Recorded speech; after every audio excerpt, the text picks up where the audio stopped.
স্বামী স্ত্রীর সম্পর্ক এটি আদম হাওয়া থেকে এ পর্যন্ত এসেছে, যা একটি পবিত্র একটি সম্পর্ক, যেখানে কোনো অশ্লীলতা নেই, যেখানে আছে শুধু ইবাদত, আল্লাহ পাকের সন্তুষ্টি।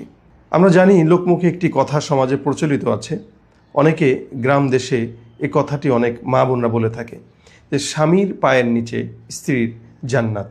আসলে কি আদৌ এই কথাটি সত্য, বা এটি কি রাসূল সাল্লাল্লাহু আলাইহি ওয়াসাল্লামের কোনো হাদিস? জি না।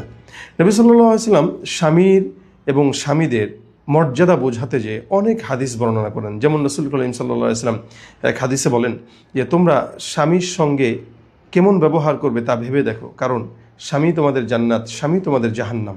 অর্থাৎ স্বামীর খেদমতে আল্লাহ পাক রব্বুল আলামিন বিবিদেরকে জান্নাত দান করেন। তবে স্বামীর এই সমস্ত আনুগত্য শুধুমাত্র শরীয়তের বহির্ভূত কাজের জন্য নয়, বরং শরীয়তের ভিতরে থেকে স্বামী যা বলবে সেটাই স্ত্রী মানতে বাধ্য, এবং স্বামীর যত খেদমত করবে আল্লাহ পাক ওই অনুযায়ী স্ত্রীকে প্রতিদান দিবেন। কিন্তু তাই বলে স্বামীর পায়ের নিচে স্ত্রীর জান্নাত, এই কথাটি ভুল এবং এটি কোনো হাদিস নয়। আল্লাহ পাক রব্বুল আলামিন আমাদেরকে এই ভুল তথ্য থেকে হেফাজত করুক এবং স্ত্রীদেরকে স্বামীদের খেদমত করার তৌফিক দান করুক। আমিন।